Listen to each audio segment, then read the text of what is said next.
Olá, jovens, como diria o grande humorista Costinha. Pessoal, nós vamos continuar então com o nosso curso sobre evolução e a última aula foi sobre críticas à teoria da evolução e como os cientistas têm resolvido essas questões com dados de fósseis e outros dados como de anéis das árvores e dados de genética, certo? Hoje a gente vai continuar nessa linha. Hoje vai ser um pouco mais viajada assim a nossa aula. A gente vai comentar umas coisas sobre ponto de vista. Vocês vão ver como a gente pode se enganar muito a respeito da natureza. Então, voltando à questão da evidências, né, de que os animais evoluem, que as espécies originam outras espécies, é a característica que se mantém ao longo da evolução. Por exemplo, imagina-se que o primeiro ser vivo tenha sido simplesmente umas moléculas químicas, como o DNA e o RNA, cujo único objetivo desse ser vivo era fazer uma cópia de si mesmo. Depois imagina-se que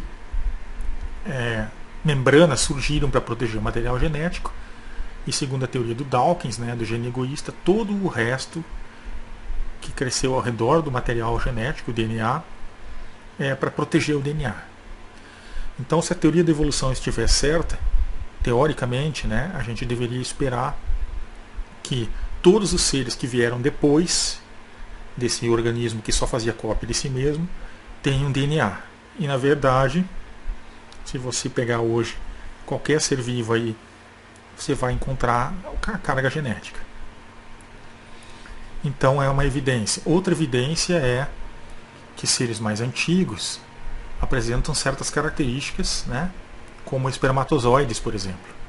Então, se tudo veio depois dos fungos e os primeiros animais, como as amebas e alguns outros pequenos animais que tinham espermatozoidezinhos, né, se tudo que veio depois se originou de alguns animais ancestrais, a gente deveria encontrar esses espermatozoides nesses outros animais. Tá? E de uma forma bastante geral isso acontece. Bom, então o que temos em comum com o fungo e o frango é justamente isso, né? Os fungos eles têm algumas características bastante parecidas com a nossa célula reprodutiva, e os frangos, é claro, também. Só que os frangos têm outras coisas a mais. Como aqui, ó. Os mamíferos devem ter evoluído de algum ancestral réptil, né? Réptil não, é dinossauro no caso. E os ancestrais dinossauros, eles têm essa membraninha no olho. E a gente, depois de muitos e muitos milhões de anos, ainda tem isso. Da mesma forma, um osso chamado martelo que tem no ouvido, também ele é presente ainda em alguns répteis, e era presente em répteis ancestrais, ou dinossauros ancestrais, mais antigamente, que originaram os mamíferos. Bom, aqui no ser humano há várias características, eu vou falar só de algumas aí, né, que são marcantes, que a gente herdou de ancestrais muito antigos. Né. Aí já em aula alguém me falou assim, mas você está querendo dizer que a gente veio dos frangos e dos dinossauros? Claro, a gente veio dos dinossauros. Dos frangos não, né? Mas dos dinossauros. Os mamíferos e todos os grandes grupos de animais mais evoluídos vieram de ancestrais dinossauros. Outra evidência da evolução, né, a gente vai comentar, é o mimetismo, mais adiante. Aqui, ó, tem um exemplo dessa membraninha, que é uma membraninha que vocês vão ver que aqui eu tenho no frango também, certo? Aqui, ó. Tá? A gente não veio dos frangos, tá? Mas um ancestral que era comum a nós e comum aos frangos tinha essa membraninha, e a gente também ficou com a membraninha. Aqui, ó. Esse é um olho de frango, tá? Quando fecha faz assim. E a nossa é bem reduzida, né? Ou o nosso olho que é muito grande. Os fungos, né, como eu falei, então as células básicas da reprodução sexual em muitos animais são bastante parecidas e ainda têm alguma coisa em comum com a origem de fungos, né, que os fungos são bastante antigos, tão quanto os animais. Então, não se sabe ao certo quem realmente veio primeiro, mas ambos aí têm de herança os espermatozoides, os óvulos, são bastante parecidos com as estruturas ainda antigas dos fungos. Outra evidência da evolução que mostra que a evolução pode ser sim um processo rápido são as bactérias, as superbactérias, né? Hoje, até ontem, no Jornal Nacional aí apareceu sobre as superbactérias aí que atacam as crianças em hospitais, né? Por que existem superbactérias? Porque a gente toma antibiótico às vezes sem precisar e elas morrem, aquelas que são fracas, mas aquelas superbactérias, as resistentes, elas sobrevivem. Então a gente imagina aí, os médicos na verdade imaginam que dentro de alguns anos, ou até décadas, não vai mais existir antibióticos, porque a maioria das bactérias conseguiu sobreviver, alguma ou outra, e elas são resistentes. Então aqui tem uma corrida, né, com o número de bactérias resistentes nos últimos anos. Ó. Então aqui está 1983 e agora 2001 aí, 25% das bactérias já são resistentes. E aqui aquele processo que eu já expliquei com a barata, né, a barata tonta, vejam os vídeos anteriores. Aqui é o mesmo esquema, né, só que as bactérias. Então você dá um antibiótico aqui, ó, em 1981 você deu um antibiótico para curar uma doença, uma diarreia lá. Aí um dos causadores da diarreia era esse alaranjado e o outro era o azul. Aí você deu o remédio, matou quase todos, passou a diarreia. Depois você deu o remédio, matou quase todos, passou a diarreia. Chega um momento que você dá o remédio e você deixa alguns sobrevivendo aqui, ó, dos alaranjados, eles já estão resistentes, porque esse aqui que sobrou se reproduziu, se reproduziu, se reproduziu.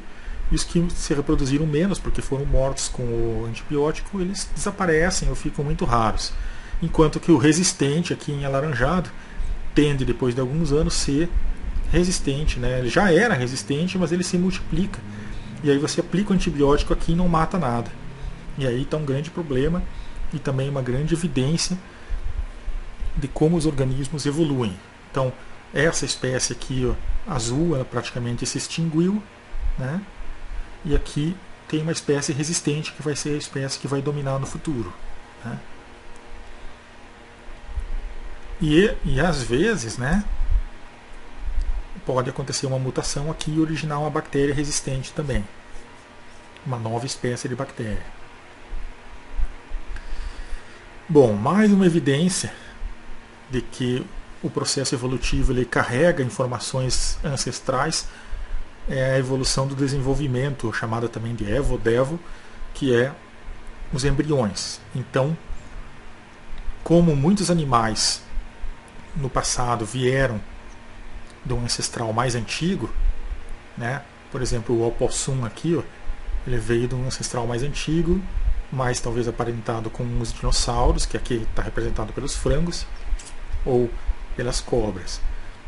Como ele veio de algum ancestral mais antigo, ele ainda carrega na fase embrionária semelhanças com o ancestral mais antigo. E só à medida que os embriões vão desenvolvendo é que eles realmente diferenciam aqui nas formas de cada espécie. Isso é muito interessante e é considerado esse fenômeno é considerado uma evidência de que eles carregam aqui as informações genéticas residuais dos ancestrais para fazer o embriãozinho. E o embriãozinho só se torna diferente mais adiante no desenvolvimento. Então, se tudo veio de um organismo primitivo, é normal que tenha geneticamente aqui ainda semelhanças entre algumas fases dos animais. Tá? Isso é um pouco complicado, né, para a gente parar para pensar, mas é uma evidência sim. Mais uma evidência, essa é um pouco polêmica, de que a evolução é um processo rápido, é a mariposa apimentada. Todos os créditos aí para essa história que eu peguei lá dos slides do professor Harold Fowler. Mas a história, trocando em miúdos, é o seguinte. Numa época antes da Revolução Industrial na Inglaterra, existiam mariposas assim, como essa branca, e assim como essa mais escura. E elas gostavam, entre aspas, dos troncos das árvores, e o animal que comia elas, ele enxerga bem o contraste aqui do claro com o escuro do tronco. E aqui ele enxerga mal, a mariposa fica mais despercebida, né? Então, o que acontecia? Antes da Revolução Industrial, os troncos eram mais claros, né? E essa aqui, ó, ela não era tão escolhida. Depois da Revolução Industrial, os troncos ficaram escuros, e essa aqui, ó, que era predada pelos passarinhos antes da Revolução Industrial, passou a passar despercebida. E essa aqui, que passava despercebida antes da Revolução Industrial, após a Revolução Industrial, passou a ser visível e o passarinho começou a comer. E aí, depois de muitos anos, essa mariposa aqui quase desapareceu e essa aqui se tornou uma mariposa comum, certo?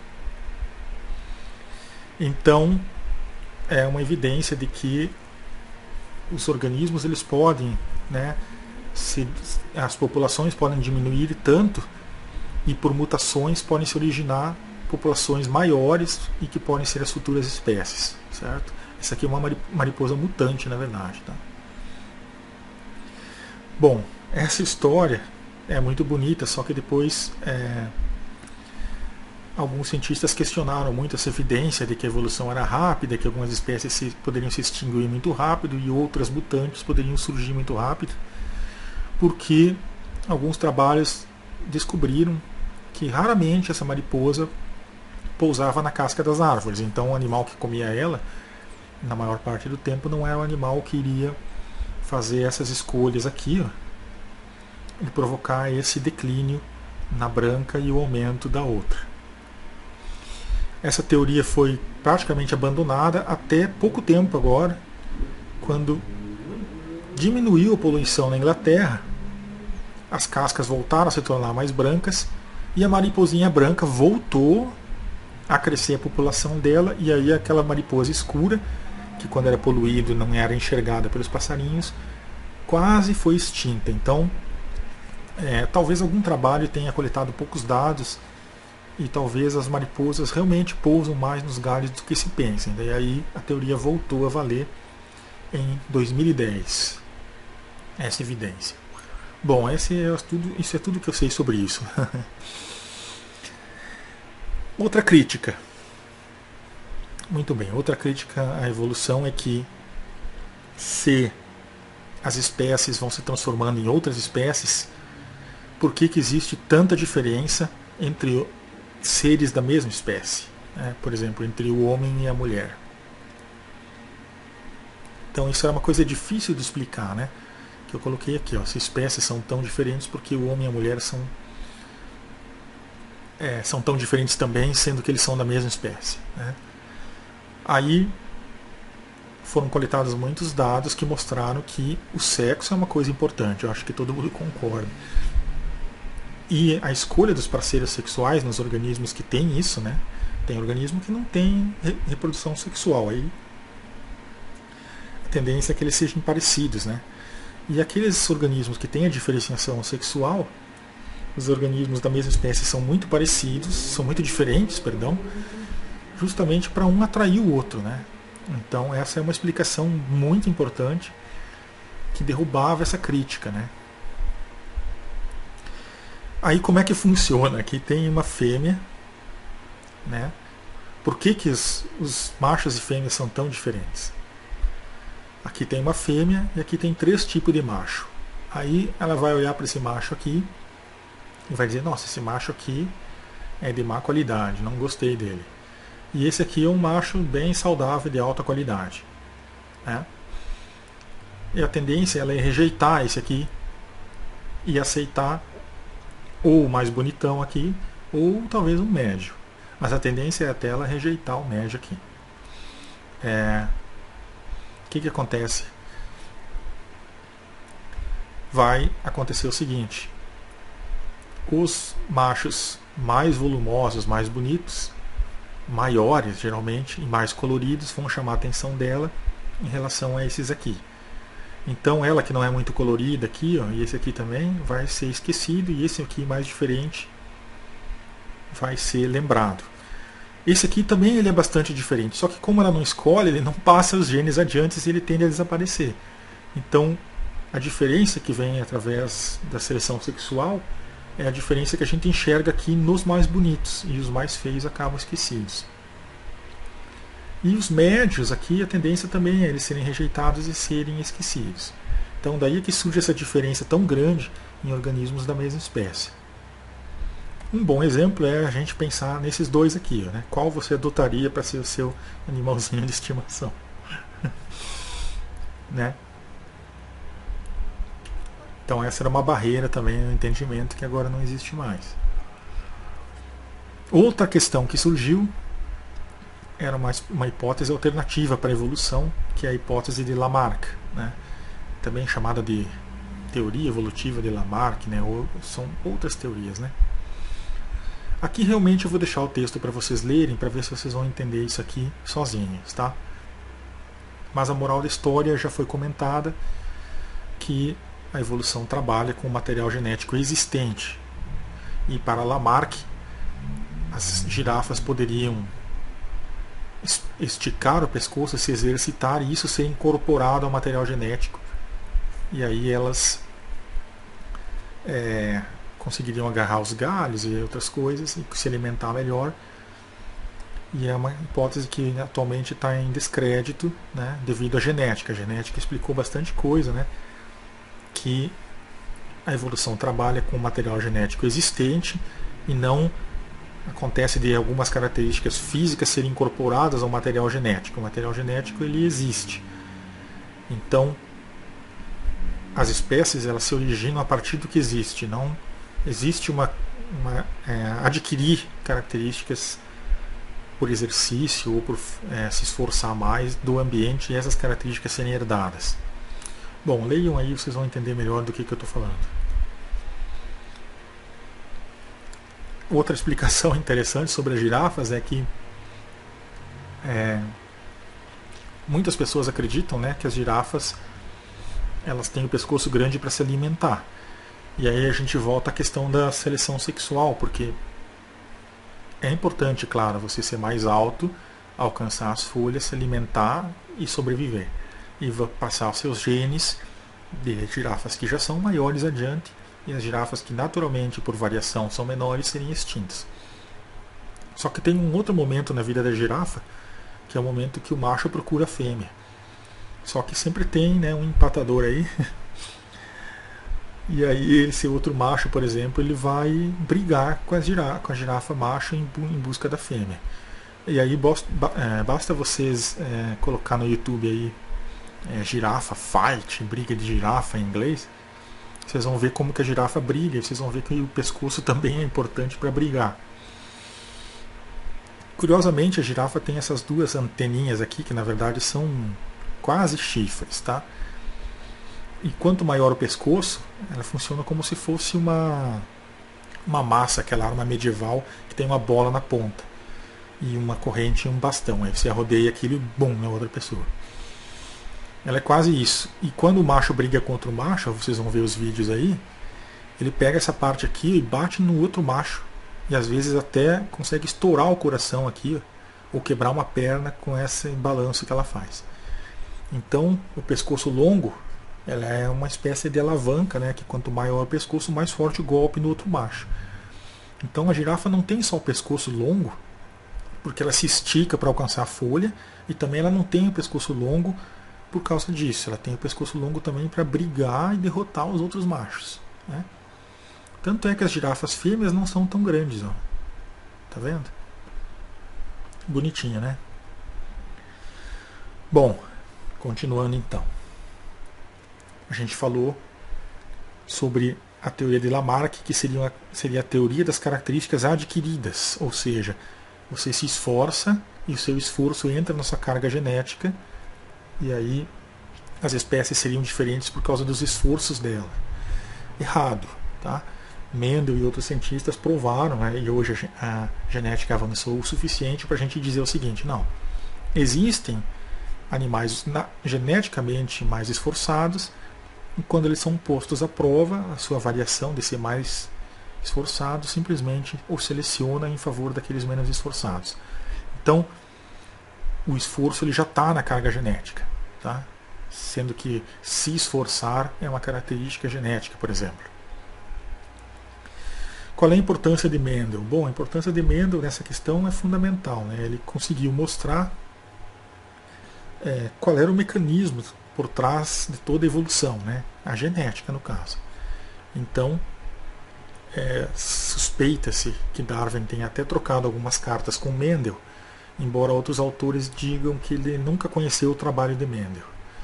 E também a gente nunca conheceu muito bem o trabalho de Mendel até pouco tempo, porque ele foi um trabalho que acabou meio que guardado numa estante, ficou um monte de tempo lá. E aí, a gente estudando Mendel, agora a gente vai entrar um pouco em Mendel, vai explicar como que funcionam as características básicas aí das ervilhas, né, que era o trabalho dele. Como que é passado as características de uma geração a outra, como que as características variam e matematicamente, né, qual é a proporção de certas características na população. E aí todo esse arcabouço matemático hoje está muito mais desenvolvido, eu vou explicar só o básico aqui, e vocês vão ver que isso corrobora Darwin e derruba Lamarck, ou seja, não surge lá do nada uma característica herdada. Todo o material genético que existe, com exceção das mutações, né, ele é passado proporcionalmente aos descendentes. E é devido a isso que algumas proporções podem ser escolhidas mais repetidamente, como eu expliquei no primeiro vídeo, né, que é o retrocruzamento, e aí leva as populações para uma determinada direção morfológica. Parece um pouco grego agora, mas eu vou dar um tempo aqui para vocês pensarem, e aí a gente entra com a explicação sobre quais são as leis de Mendel, as leis que depois seriam utilizadas para modelar matematicamente a evolução. Então, vamos discutir isso aqui da seguinte forma. Para Lamarck, as características são adquiridas, então em algum momento a característica ela deveria aparecer do nada nas tabelas que a gente vai ver agora. Para Darwin, para Mendel e para a maioria das pessoas, as características são herdadas, ou seja, os indivíduos têm as características, elas são passadas para a geração seguinte, chamada de F1, filial 1, em proporções conhecidas. Como que ele descobriu isso? Com ervilhas, tá? Então agora nós vamos entrar num assunto que é do primeiro grau, segundo grau, que é as leis de Mendel, tá? Então vamos imaginar o seguinte, que existem dominantes e recessivos. O que é um dominante? Por exemplo, uma pessoa de olho preto ela é dominante, e as pessoas de olho azul são recessivas, porque tem muito mais gente de olho preto do que de olho azul. Da mesma forma, ervilhas verdes são dominantes, vamos supor, e ervilhas amarelas são recessivas. Então, geralmente na natureza, geneticamente, aquilo que é mais comum, e que geralmente é fazer cruzamentos, aquilo que aparece mais na geração dos filhos, é o dominante. Então, o que é dominante e recessivo? São versões, né, do mesmo gene, ou seja, um gene que vai dizer qual característica a pessoa vai ter, se ela vai ter olho azul, se ela vai ter olho preto, ele tem duas versões, tá? É a mesma coisa que uma pessoa gravar uma música, tem a versão do Frank Sinatra gravada pela Daniela Mercury e a versão do Frank Sinatra gravada pelo Chan. Aí a versão dominante é aquela que todo mundo escuta, e a versão recessiva é que o pessoal não gostou, tá? Então isso são os alelos, né? Cada gene tem uma versão que é mais aceita e uma versão que é menos aceita. E só para lembrar que eu não sou nenhum especialista em genética, eu vou tentar explicar direitinho isso aqui para vocês da seguinte forma. Temos as ervilhas, né? Temos as ervilhas verdes, que são as dominantes, e as ervilhas amarelas, que são as recessivas, nesse exemplo aqui. E aí temos também aqui uma piada, né? Para vocês depois pensarem que na época que o Mendel estava lá, o Mendel era padre, né?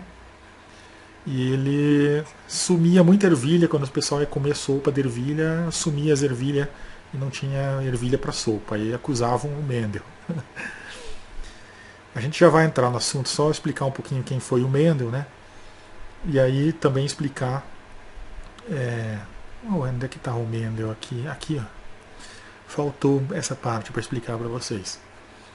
Ele era um cara que era muito inteligente, fazia os experimentos com as ervilhas, porque ele estava curioso por saber por que tinha ervilha amarela e verde, por que sempre as verdes dominavam, né? E ele tentou dar aula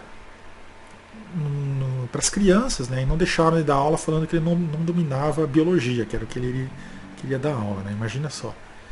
Mendel não domina a biologia. Aí depois, hoje a gente sabe que ele domina, né? Beleza.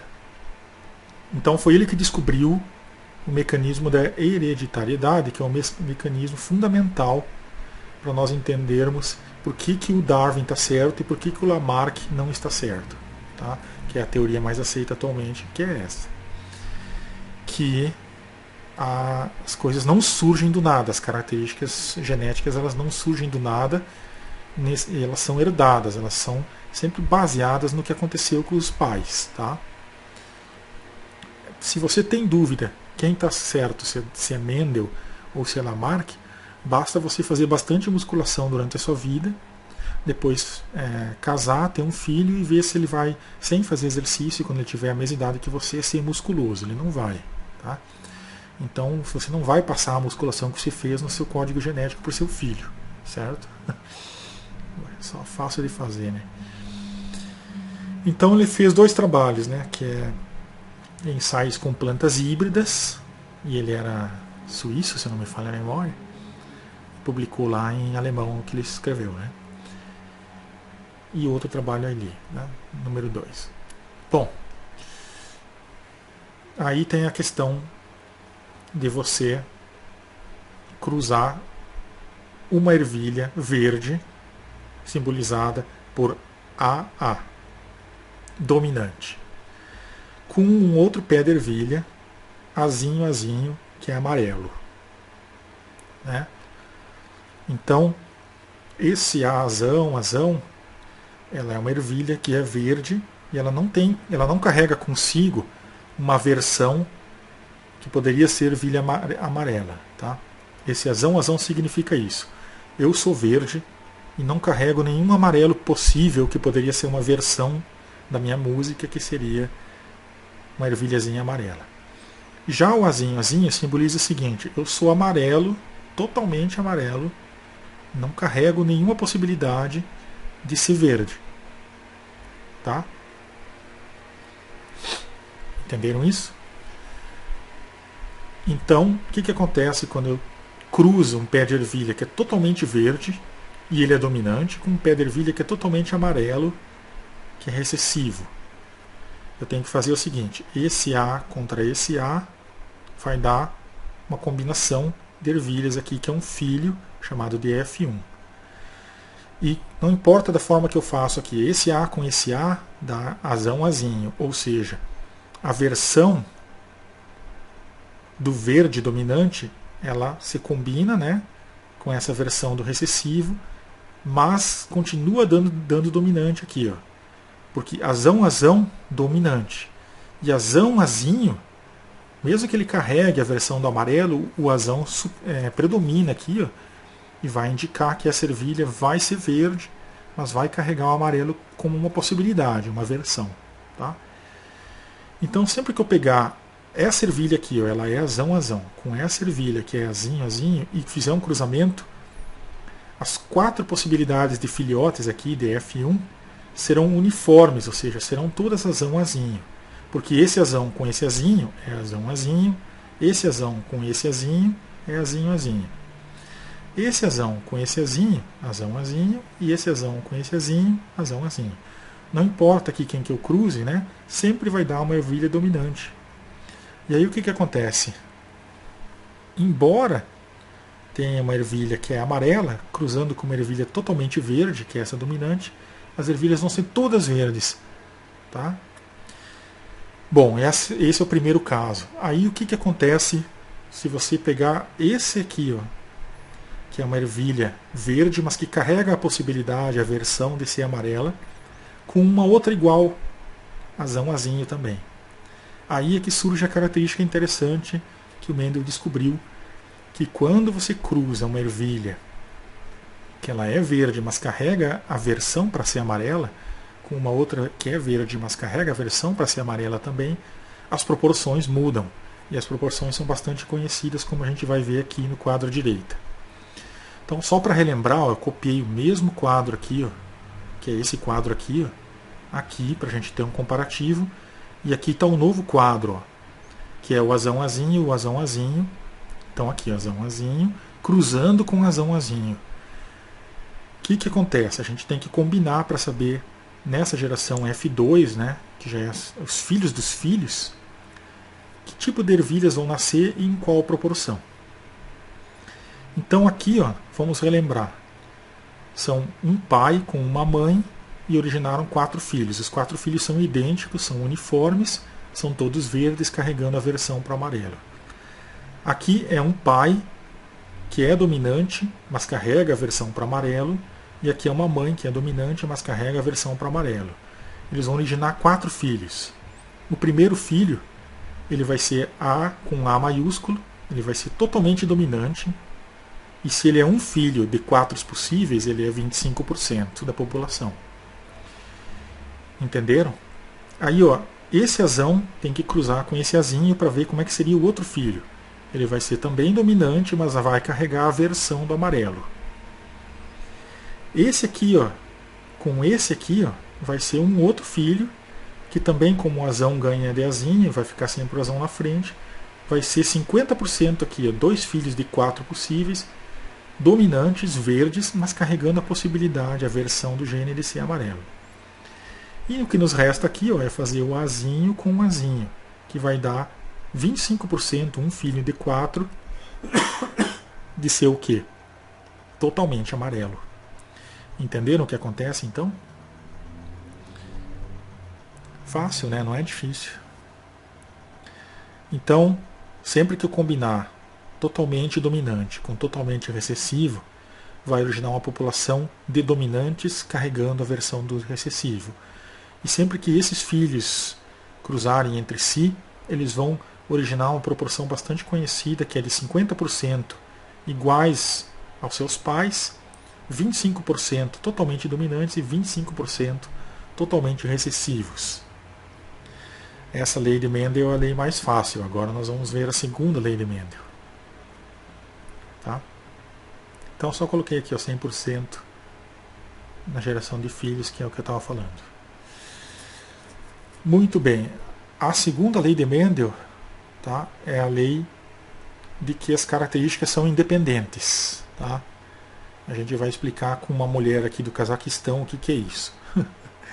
O Cazaquistão é o único lugar do mundo, ou um dos poucos lugares do mundo, que as mulheres podem ser loiras, ter os olhinhos japoneses, tá? E olhos azuis. Imagina isso, uma mulher loira, de olho azul e com os olhos puxados. Você já viu na rua? Não, não é muito comum, né? Se bem que hoje em dia tem lente de contato, né? Mas isso é o seguinte. Então, se os olhos azuis são recessivos, né? Uma característica mais rara da espécie humana, e o loiro também, uma característica mais rara, né? É possível que não tenha nada a ver a pessoa ter olho azul e ser loira. Isso são coisas independentes, ou seja, ela pode ser de olho preto, né, e loira, ela pode ser de olho preto e com olho puxado, né, e ela pode ter olho azul e olho puxado. Se não houvessem as características independentes, sempre que você selecionasse para loiro, ela teria que ter olho azul. Ou sempre que você selecionasse para cabelo preto, ela teria que ter olho preto. Tá? Então a segunda lei de Mendel é justamente isso, que quando você seleciona uma coisa, a outra coisa não necessariamente vai estar junto. Tá? Então se eu seleciono para a ervilha ser verde, ela poderá ser verde e ser uma ervilha muito alta. E se eu seleciono para ela ser verde, ela poderá ser verde e ser uma ervilha sempre doente. Tá? Então a cor da ervilha nada tem a ver com a doença da ervilha ou a altura da ervilha. Entenderam isso? Ó, isso se chama a lei da segregação independente dos filhos, ou a pureza dos gametas, tá?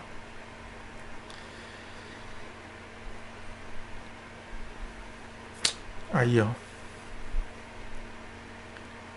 Essa pintou o cabelo de preto, mas naturalmente ela é loira, de olho azul e os olhinhos puxados. Então a cor das sementes ali, ó, por exemplo, nada tem a ver com a cor das flores. Tá? Por isso que tem planta que tem a flor rosa e a semente preta, por exemplo. Tem outras plantas que tem a flor verde, a flor amarela e a semente branca, ou a semente listrada. Né? Por que é importante essa segunda lei aqui, ó, de Mendel?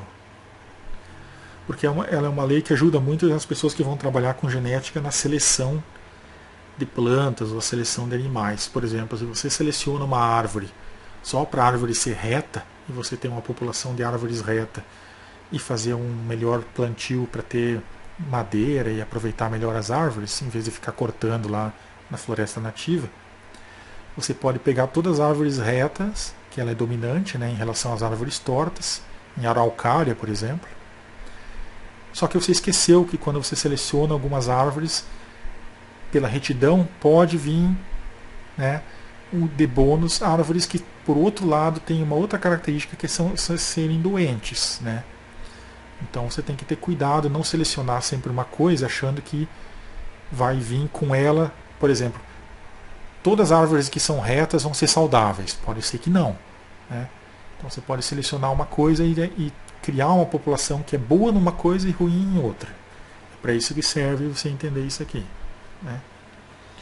Claro que é possível, né, ter árvores retas e saudáveis.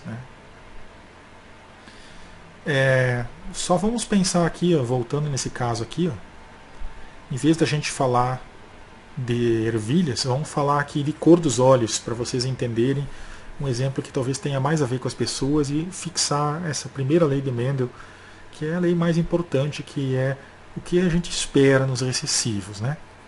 Então vamos lá. Papai tem olho bem preto, mamãe tem olho totalmente azul. Tá? Como vai ser as 4 crianças desse casal? As 4 crianças vão ter olhos pretos, mas lá quando a criança é bebezinho ou bebezinha, ela pode ter olho azul. Depois, com uma semana, 2 semanas, o olho fica preto. Por que isso acontece? Eu sei que isso acontece porque eu era assim, tá? Papai era azão e mamãe era azãozinha. Na hora do casamento lá, os 3 irmãos, né, nós somos 3 irmãos, eles todos têm o olho preto, né? Mas quando a gente era moleque, bem novinho, tinha olho azul. Até a mãe falou, nossa, que legal, vai ter olho azul. Aí passou uma semana, putz, virou olho preto. Agora vamos supor, ó, que eu e os meus irmãos, esqueçam esse quadro aqui, vamos para esse quadro aqui. Ó. Eu sou azãozinho.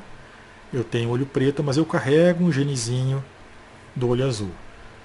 Eu encontro uma menina e caso com ela, que também tem os pais com a mesma característica que os meus. E a gente tem 4 filhos. A chance, a probabilidade, né, de eu ter um filho totalmente de olho preto e dominante é de 25%, 1 em 4. A chance de, como eu carrego um gene do olhinho azul e a minha mulher também, 2 filhos podem ter exatamente isso também. A maior parte das crianças vai nascer, então, como os pais, né? E existe uma chance também de 25% de nascer um moleque ou uma menininha com o olho totalmente azul. Não vai virar, tá? Entenderam agora essas características? Isso é muito legal para você saber se alguém pulou a cerca, tá? Por exemplo, se acontecer aqui, ó, da sua mãe e seu pai, né? Aliás, vamos supor que seja tudo azinho, tá? Aqui é azinho e aqui é azinho também. O que deveria ter? Tudo azinho, né? Tudo olhinho azul. Então, se o teu pai tem olho azul e a tua mãe tem olho azul e nasceu um moleque com olho preto, você fica esperto que alguém pulou a cerca na sua família, tá? No caso, a mãe, né? Porque ela que teve filho, né? Se a tua mãe tem olho azul e o teu pai tem olho azul, se o filho é do teu pai, ele tem que ter olho azul, tá? Se tiver olho preto, a tua mãe pulou a cerca. Beleza, entenderam, né?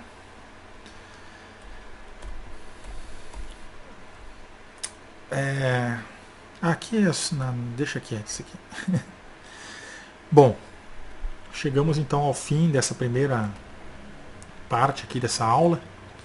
E agora a gente vai encerrar aqui. Eu vou gravar um novo vídeo depois, que é o vídeo da revisão, para ver se vocês pegaram as ideias de tudo que a gente falou aqui nessas 4 aulas, certo?